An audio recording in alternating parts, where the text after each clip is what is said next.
ወኢትረስዩ ቤተ አቡየ ቤተ ምስያት የአባቴ ቤት ቤተ መቅደስን የገበያ ቤት አታድርጉ። የዮሐንስ ወንጌል ምዕራፍ 2 ከቁጥር 16። ሶስተኛ ሳምንት ላይ ነው ያለነው። በቅዱስ ያሬድ ስያሜ የዛሬው ዕለት ምኩራብ ይባላል። አምላካችን እግዚአብሔር ጌታችን አምላካችን መድኃኒታችን ኢየሱስ ክርስቶስ ቤቱን ያነጻበት፣ ያጸዳበት፣ የቀደሰበት የቤቱ ቅድስና፣ የቤቱ ታላቅነት፣ የቤቱ ከፍታ፣ የቤቱ መንጻት የሚነገርበት ዕለት ነው። ወንጌሉ የዮሐንስ ወንጌል ምዕራፍ 2 ከቁጥር 13 ጀምሮ እስከ ፍጻሜው ያለው ነው። በቅዳሴው ላይ እንደሰማችሁት ማለት ነው። የእስራኤል ልጆች ከሚጠት በኋላ ከ70 ዘመን በኋላ ወደ ሀገራቸው ወደ ኢየሩሳሌም ተመልሰው እንዲሁም ደግሞ በወደዱት ሀገር አቅንተው ይኖሩ ነበር። በየሄዱበት ሀገር ሁሉ 10 ወንዶች 10 ሰዎች ከ10 ሰዎች በላይ ከሆኑ የጸሎት ቦታ ምኩራብ ሰርተው እግዚአብሔርን ያመልካሉ፣ ጸሎት ይጸልያሉ፣ እግዚአብሔርን ይለምናሉ። ቤተ መቅደስ ግን የሚሰራው የእግዚአብሔር ሀገር የእግዚአብሔር ከተማ ተብላ በምትጠራው በኢየሩሳሌም ብቻ ነው።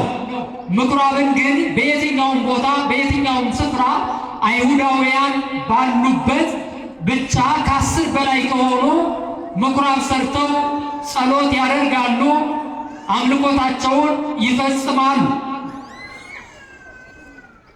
እንዲህ ሆነው በነበሩበት ሰዓት ጌታችን አምላካችን መድኃኒታችን ኢየሱስ ክርስቶስ ከሰማያት ወርዶ ከእናታችን ከእመቤታችን ከቅድስት ድንግል ማርያም ከሥጋዋ ሥጋ ከነፍሷ ነፍስ ነስቶ በሕቱም ድንግልና ተጸንሶ በሕቱም ድንግልና ተወልዶ ሰው ሆኖ ወንጌልን በሚያስተምርበት ጊዜ ወደ ኢየሩሳሌም ወጣ ይለናል ወንጌሉ።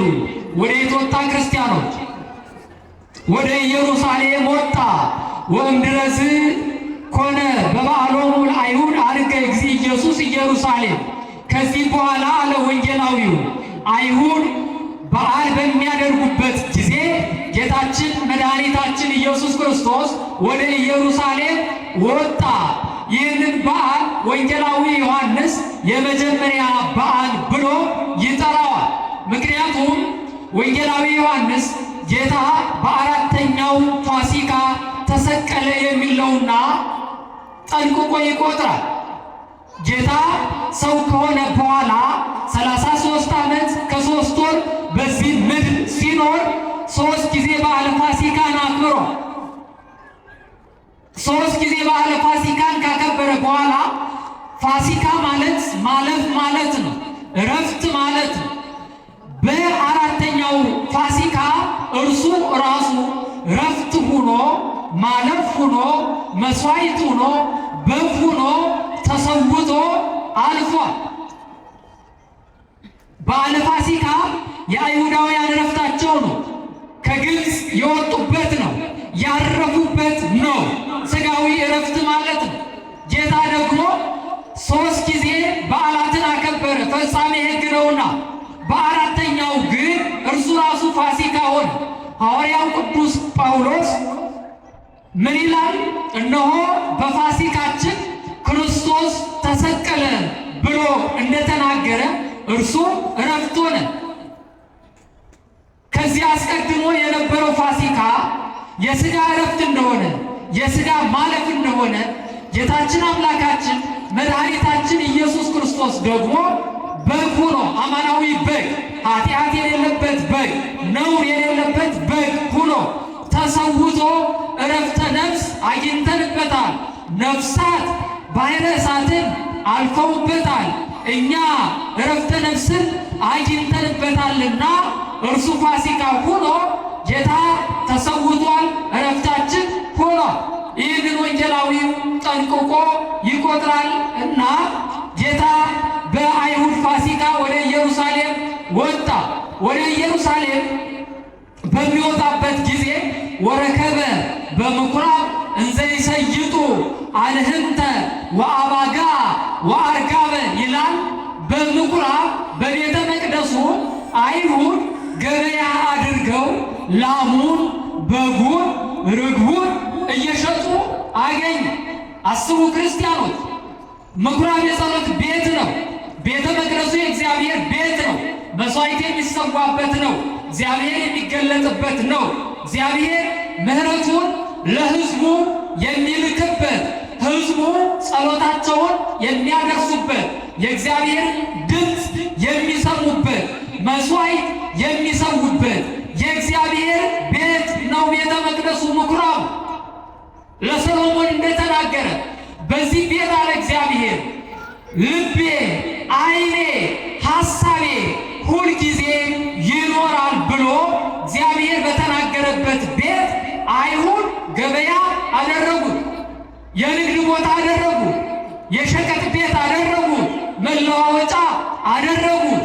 ከብት የሚሸጡበት ሆነ፣ በግ የሚሸጡበት ሆነ፣ ርግብ የሚሸጡበት ሆነ። ወርቁን ለብር ብሩን ለወርቅ የሚለውጡበት የሚገበያዩበት ሆኖ አገኘው ቤተ መቅደሱ። ምን አይነት ድፍረት ነው ክርስቲያኑ! እግዚአብሔር በሚገለጥበት እግዚአብሔር ልቤ በዚህ ቤት ይኖራል ባለ፣ ዓይኔ በዚህ ቤት አለ ባለው በእግዚአብሔር ቤት ሥጋዊ ሥራ መስራት እንዴት አይነት ድፍረት ነው! አይሁድ ይህንን አድርገው ነበር። በእርግጥ አይሁድ ይህንን ያደረጉበት ምክንያት አላቸው። እንደሚታወቀው ሮማውያን ቅድመ ልደተ ክርስቶስ 63 ዓመተ ዓለም ቅኝ ግዛት ገዝተዋቸው ሲገዟቸው አገዛዝ ያጸኑባቸው ነበር። በምክንያት እንበለ ምክንያት ገንዘባቸውን ይዘርፏቸው ነበር። በቀረጥ ገንዘባቸውን ይወስዱባቸው ነበር።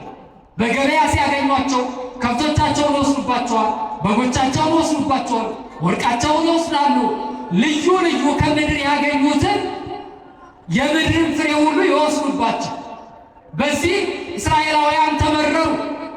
ሮማውያን አሕዛባውያን ናቸው፣ አረማውያን ናቸው። አያምኑ፣ ወደ ቤተ መቅደስ አይቀርቡ።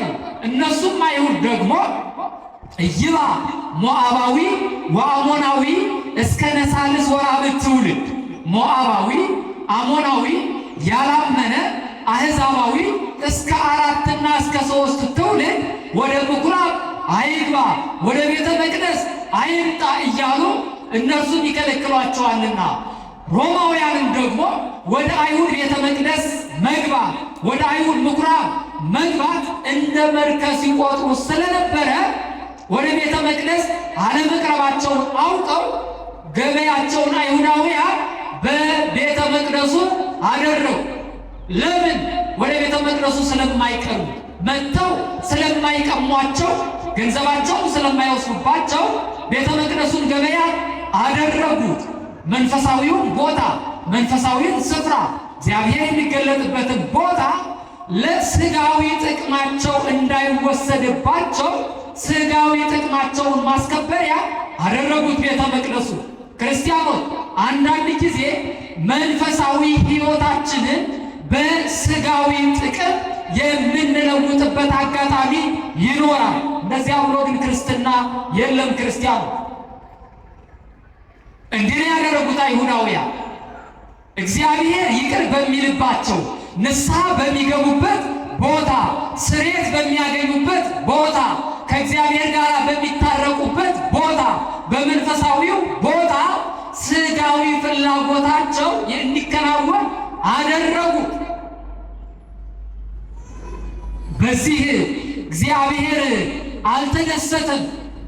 ወዲህ ክርስቶስ ሰው የሆነበት በሥጋ የተገለጠበት ጊዜ ነውና ወደ ቤተ መቅደሱ ለማስተማር ሲሄድ ገበያ አድርገው አገኝ። ዝም አላላቸው። ወገብረ መቅሰፍተ ጥብጣቤ ዘሃብ የገመድ መግረፊያ የገመድ አለንጋ አደረገና ወሰደደ እምኩራብ አባጋ ወአልህንተ ወአጣሌ በጉን ላሙን በዚያ እየገረፈ አስወጣ። ወይቤሎሙ ለእለ ይሰይጡ ርግበ አሰስሉ ወአውፅኡ እምዝየ ርግብ የሚሸጡትን አላቸው ርግቦቻቸውን ከዚህ አስወጡ። ወገፍታ ማዕዳቲሆሙ ለመወልጣን ብሩን ለወርቅ ወርቁን ለብር የሚለውጡትን ድርድራቸውን አፈረሰባቸው፣ ወርቃቸውን በተነባቸው፣ ከቤተ መቅደሱ አስወጣባቸው ይላል። ክርስቲያኖች እግዚአብሔር ቤተ መቅደሱ ሲቆሽሽ እኛ የማናጸዳው ከሆነ እኛ ስናቆሽሸው ራሱ ባለቤቱ ያጸዳዋል። ለምን? ቤቱ ነውና፣ ለምን? የሚገለጥበት ነውና፣ ለምን? ይቅርታን የሚያደርግበት ነውና፣ ለምን? ቅዱስ ሥጋው ክቡር ደሙ የሚፈተትበት ነውና አስቀድመን እኛ እንድንጠብቅ ታዘናል። ቤተ መቅደሱን እንድናከብረው በቤተ መቅደሱ መንፈሳዊ ስፍራ ብቻ እንድናደርግበት ታዘናል። ከዚያ አልፈን ከመንፈሳዊው ነገር አልፈን ሥጋ በሥጋዊ ቁስ ቤተ መቅደሱን የምናቆሽሸው ከሆነ ባለቤቱ ያጸዳዋል። እርሱ ሲያጸዳው ግን እንዲያው በቀላል ስላልሆነ ቤተ መቅደሳችንን ልናጸዳ ልንጠብቅ ያስፈልጋል። ክርስቲያኑ አጸዳው። በጎችን አስወጣ፣ ላሞችን አስወጣ፣ ርግቦችን አስወጣ። ሥጋዊ የሆነ ነገር ሁሉ ከቤተ መቅደሱ አስወጣ። አይሁድን ገሰጻቸው። እንደውም ሊቃውንቱ ምን ይላሉ? ማይስ ቤዛ ማይስ ማለት ቆዳ የቆዳ ቤዛ ነውና ይላል። ምን ማለት ነው? መገረፍ የነበረባቸው ሰዎች ነበሩ። እንስሳቱ አያውቁም። ሰዎች ባያመጧቸው ወደ ቤተ መቅደሱ አይመጡም ነበር። በጎቹ ሰዎች ቢያመጧቸው ቤተ መቅደስ አይገቡም ነበር። ርግቦቹም እንደዚያው። ነገር ግን ሰዎች አምጥተዋቸዋልና ሰዎች የማይገባ ስራ ስለሰሩ እነርሱ መገረፍ ስላለባቸው እነርሱን ይቅር ብሎ ለእነርሱ ቤዛ እንስሳቱን አደረገላቸው ማለት ነው። አዎ እግዚአብሔር ለድነት እንጂ ለመዓት አይቸኩልም፣ ለማዳን እንጂ ለማጥፋት አይቸኩልምና ሰዎች መገረፍ እያለባቸው፣ ሰዎች መገሰጽ እያለባቸው፣ ሰዎች መጥፋት እያለባቸው፣ ነገር ግን ንስሐ ይገቡ ዘንድ ይማሩ ዘንድ ይመለሱ ዘንድ እንስሳቱ ስለ ሰዎቹ ተገረፉላቸው። እንስሳቱ ከቤተ መቅደስ ወጡ። ይህን ካደረገ በኋላ ቤተ መቅደሱን ካጸዳ በኋላ ምን አላቸው? ቤትየሰ ቤተ ጸሎት ይሰመይ፣ ቤቴ ቤተ መቅደስ የጸሎት ቤት ይባል ነበር፣ የአምልኮ ቦታ ይባል ነበር። አንትሙሰ ረሰይክምዎ በአተ ፈያት ወሰረቅ፣ እናንተ ግን የወንበዴ መናገሻ የሌባ ዋሻ አደረጋችሁት አላቸው። ለምን? ገበያ ከሆነ የተሰረቀ የተቀማ ሁሉ ይሸጥበታል። እነርሱም ደግሞ ካህናቱ በምክንያት እንበለ ምክንያት በቤተ መቅደሱ ቅሚያ ይፈጽሙ ነበር። እንዴት አድርገው ካላችሁ በብሉይ ኪዳን መስዋዕታቸው እንደሚታወቁ እንስሳት ናቸው፣ በሮች ናቸው፣ ላሞች ናቸው፣ በጎች ፍየሎች ናቸው። ታዲያ ከዓመት 3 ቀን ወደ ኢየሩሳሌም አይሁዳውያን ሁሉ በኦሪት ያመኑ ሁሉ ወደ ቤተ መቅደሱ ገብተው ኢየሩሳሌም ወጥተው መስዋዕት እንዲሰዉ ታዘዋል። መስዋዕት ሲሰዉ ደግሞ ከመንጋቸው ከበረታቸው ራሳቸው ካረቡት ራሳቸው ካሰቡት ነውና የሚሰዉት። ከሩቅ አገር የሰባውን የወፈረውን ለመሰዋት ወደ ቤተ መቅደሱ ይዞ ይሄድ። ወደ ቤተ መቅደሱ ይዞ ሲሄድ በመንገድ ይከሳበታል። ካህናቱ ደግሞ እመቦ ዝግ ሰናይ ውስተ መራኢሁ ዘያበው በጋ ንውረ አው ሃንካሰ ርጉም ውእቱ፣ በመንጋው ያማረ የወፈረ ነው የሌለበት የማያነክስ ያልከሳ አንድ አይና እውር ያልሆነ የሚሰይ ያልሰዋ ርጉም ነው ትላለች ኦሪት እያሉ ለምን ይህን የከሳውን ታመጣለህ? ለምን ያላማረውን ይህን ታመጣለህ ሲሏቸው አይ እኔማ ያማረውን የወፈረውን ነበር ይዤ የመጣው፣ ነገር ግን በመንገድ ከሳብኝ ይላቸው። በጎነቱ ካለ ቅንነቱ ካለ ከኛ የወፈረ አለ። በአንድ ሁለት ይለወጣል። ስለዚህ በአንዱ ሁለት ለውጠህ ለምን አታስገባም ይሉት። በዚህ ምክንያት በአንዱ ሁለት ለውጠው ይቀሙታል። እንደገና ደግሞ ቀይ ወርቅ ነጭ ወርቅ አለ። ከዚያ ነጭ ወርቁን ለቤተ እግዚአብሔር ሲያመጣ ይሄ ለምን አመጣ? ይሄን እግዚአብሔር አይቀበልልህ፣ በእግዚአብሔር ዘንድ የተወደደ አይደለም ብለው ይነግሩታል። ባጣ ነው ይላቸዋል። ካጣ ቅንነቱ ካለ ከኛ ቀይ ወርቅ አለ፣ ነገር ግን በአንዱ ሁለት ይለወጣል። ስለዚህ ለውጠ ማስገባት ትችላለህ ይሉታል። በዚህ ምክንያት በአንዱ ሁለት ለውጦ መባ ያገባ። ይሄ እንደገኛ ተቆጥሮባቸው ለምን ወለድ ነውና፣ ለምን አራጣ ነውና። ከዚህም ደግሞ ወደ ገበያው ይዘው ሲመጡ ከብቶቻቸውን በቤተ መቅደሱ ሶስት ቅጽር አለ።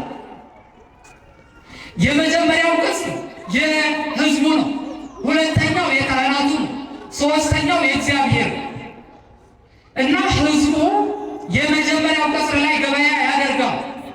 ካህናቱ ደግሞ ሁለተኛው ቅጽር የሆኑና ቦታቸው ላይ ሆነው ለእንስሳው የሚያስደነግጥ የሚያስፈራ ልብስ ለብሰው ይታዩት። እንስሳው ይደነብርና ወደ ሁለተኛው ቅጽር ይገባ። ወደ ሁለተኛው ቅጽር ደግሞ ሕዝባውያኑ መግባት አይችሉም።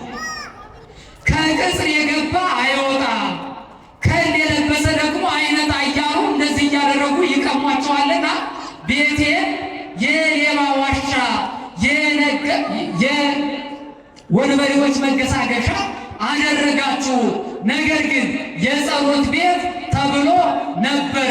እኔ በዚህ በመንፈስ እኖርበት ነበረ፣ ድኅነትን አደርግበት ነበረ። እናንተ ግን የሌባ ቤት አደረጋችሁ፣ የገበያ ቤት አደረጋችሁ። እንግዲህ ይበቃችኋል።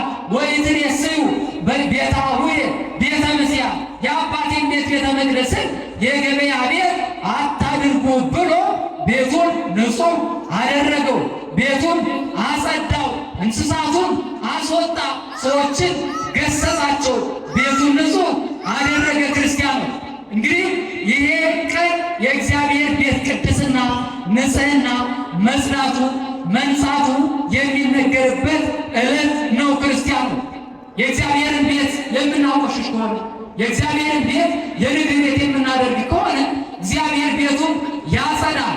ነገር ግን ቤቱን ሲያጸዳ ለእኛ ቤዛ የሚሆኑን እንስሳት፣ አራዊት ዛሬ የሉም። ቤዛ የሚሆነን ስለሌለ ዛሬ እግዚአብሔር ቤቱን ሳያጸዳ አብረን እንዳንጸዳ ዛሬ ቤተ መቅደሱን ልንጠብቅ ይገባል ነው የዕለቱ ትምህርት። የእግዚአብሔር ቤተ መቅደስ ንጹሕ ነው። የእግዚአብሔር ቤተ መቅደስ አምልኮት የሚቀርበት ነው። እግዚአብሔር የሚገለጥበት ነው። ድኅነት የሚደረግበት ነው።